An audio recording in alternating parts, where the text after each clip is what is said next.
Hello, everyone. Welcome to another episode at Biz Elements.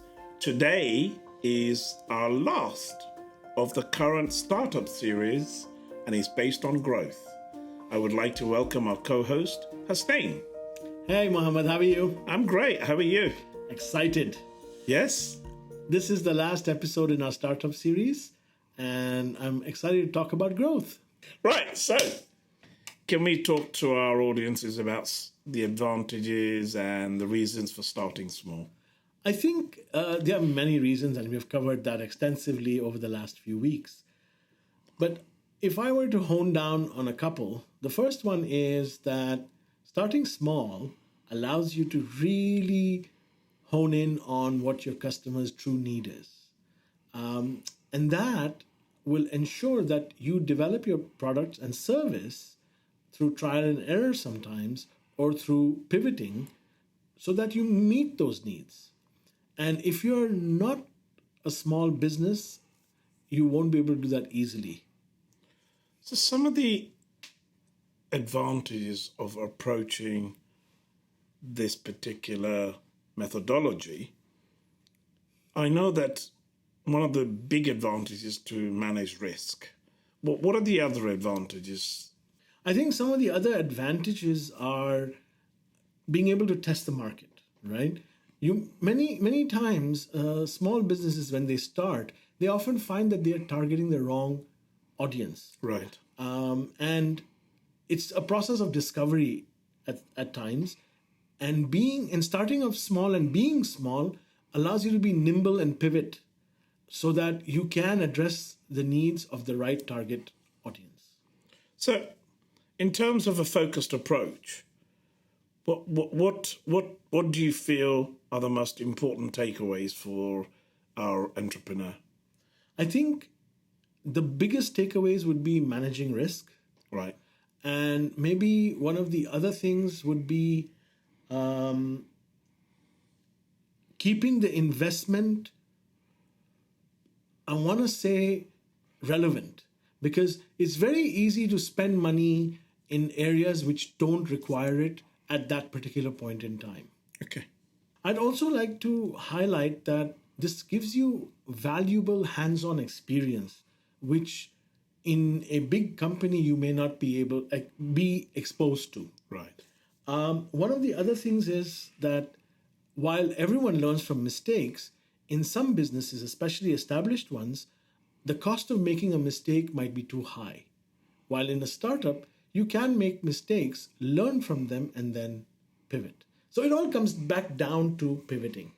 But what I do want to ask you, Mohammed, is have you come across any of the examples that I've touched upon?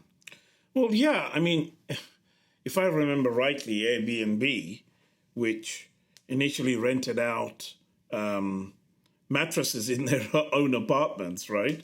Or even Facebook, which began their platform exclusively to Harvard students. So they obviously started small, they learned how to scale, and their growth was managed. Now, the important thing that I want to make sure that entrepreneurs actually understand is the foundation has to be strong. So please be patient, don't be impatient, because Rome was not built in a day, and it'll take time.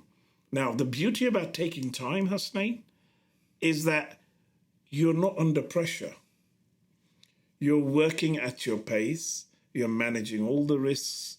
You're managing your investments. You're getting to learn how to deal with your customers at the time. You're also strategizing. You're also scoping the fact that if I have to grow, what kind of customers I need. So it's a tremendous level of experience. I guess what you're referring to when you have time is you're talking with regards to growth. Absolutely. Because when you're starting a business, I think time is essential because you only have limited amount of funds. Sure. And resources. So Sure. you don't have to run. You don't have the luxury of having them run out because you may not have a refill. No. It's when they've grown. We're talking about maybe 6 months, a year down the line. They're still monitoring. They're still learning. They're growing. But the foundation has to be tremendously strong. So we've been through that in our previous series, right? How to ensure that your business is launched successfully. So I know that in starting a new business, iteration plays a critical role because iteration helps you pivot, iteration helps you hone in on your customer needs and your target audience. Is there a place for iteration in growth? You're starting small. Business needs to gather insight, as I've just mentioned, learn from customer feedback and make necessary adjustments because you need to continue doing that. We've talked about change management, right? How to manage change and then evolve. So that's what happens during that period. The other thing that we need to remember is you need to keep going back and revisiting market research because, things change over time. So you need to keep, making sure you're updated with market research all the time.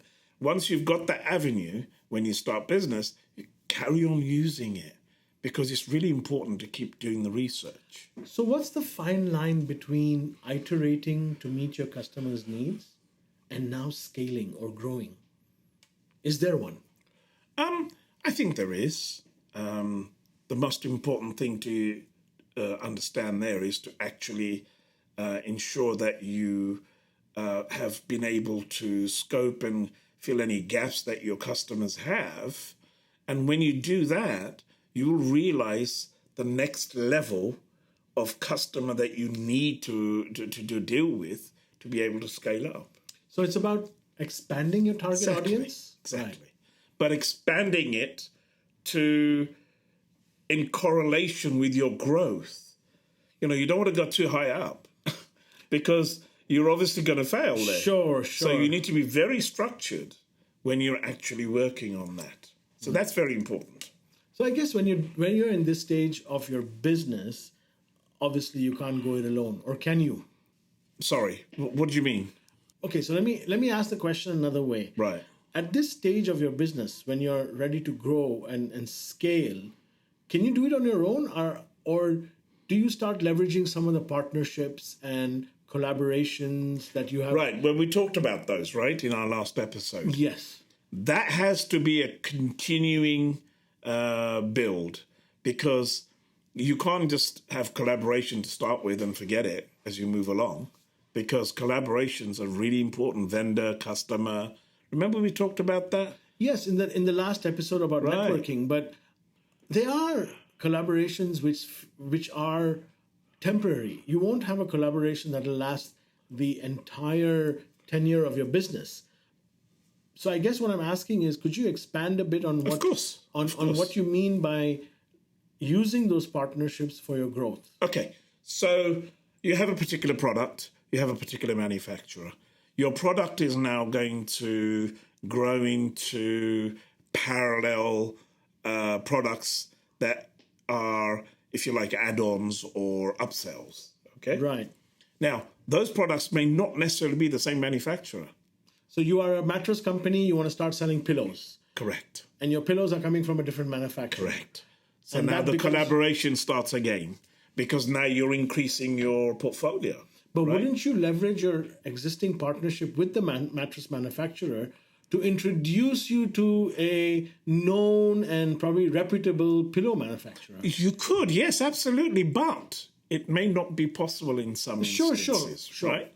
So I think it's best to discuss a totally different route because if your mattress manufacturer doesn't know pillow manufacturers that are, of reputable ilk, then you need to obviously make sure that you find someone that can match your requirements.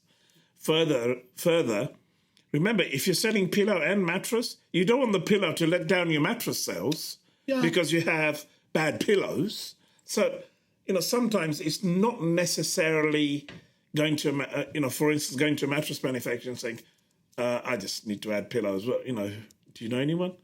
I think you need to, again, go back to your normal market research, find out what customers want, what the needs are. You need to do the homework again. Don't skimp on that. It's going to be really important. And, of course, when you're building a strong foundation, you're still building your brand, correct? So you need to keep building that on the marketing aspect as well. You got to reinforce it and Right. probably make sure that you support your credibility and reputation. Exactly. And of course, when you think about growth, one of the most important things for you is, do I have the right team with me? You need to examine that, because you need to have the correct people in place to be able to grow as well. Yeah, maybe mattress customer service is different from pillow customer service. Absolutely. You never know. No, that's it. So that's quite important. So I get that you leverage partnerships and start the process, especially if you're expanding your product portfolio to a different target and you're targeting a different audience. We need money for this. Now, all the funding, all the P&L, all the forecasting we have done is for mattresses, taking Correct. the same example. Correct. How does funding and some strategies play into this? So the most important thing here is to remember that you still need to be nimble, you need to be agile, right? Clear. Because you want to change. Now, so up comes the funding issue. Well, very simple, really. If you were funded before, then go back to that source and explain to them what you're trying to achieve and the growth for the next 2 to 3 years or 5 years, whatever you want to be able to do. But having said that, I think the most important thing to do here is look at the profits you've made so far. Because if you're not profitable, you're not ready for growth. So you need to be very, very conscious about that. But doesn't this fly in the face of companies like Amazon and Tesla who have just become profitable in the recent past? And they were growing like crazy. So how does that work? Well, it depends on, if you go back to the base model of Amazon, for instance, depends on what their funding was, what their 5 to 10 year plan was. You can grow like that if you have the money. Today, if you want to invest $2 million in a business, I think you would do very well and you would grow very fast in the next 5 years. But again, if your market research supports it. So people like Amazon, I won't talk about Microsoft because Microsoft has a completely different history. Microsoft does. Yes. So I think that was unique. But Tesla is a good example. They just turned profitable, I think, a couple of years ago. Sure. But don't forget, he probably had a tremendous amount of assets already. Remember, he's a PayPal man, right? So he'd already had a model, a successful model. He was quite an honored entrepreneur. So, he took the profits that he got from PayPal and started investing in SpaceX and Tesla. So for us mere mortals, we have to be profitable Exactly. before we think about growth. And, you want to talk about that. Well, hello, how did you buy Twitter? Totally funded, right? So, yes, you can do that when you're that size. And for us, as you quite rightly said, we need to be profitable. We need to make sure that we're going to grow to the extent where it's profitable, okay? Right. So that's the time when we go to Shark Tank. Exactly. So, Mohammed, this has been great. Unfortunately, it is the time where we have to wrap up. So, do you want to share some takeaways? I think my takeaways are very simple. They're based on make sure you have a strong foundation. Make sure you're nimble. Make sure you're agile enough to change quickly to customer needs.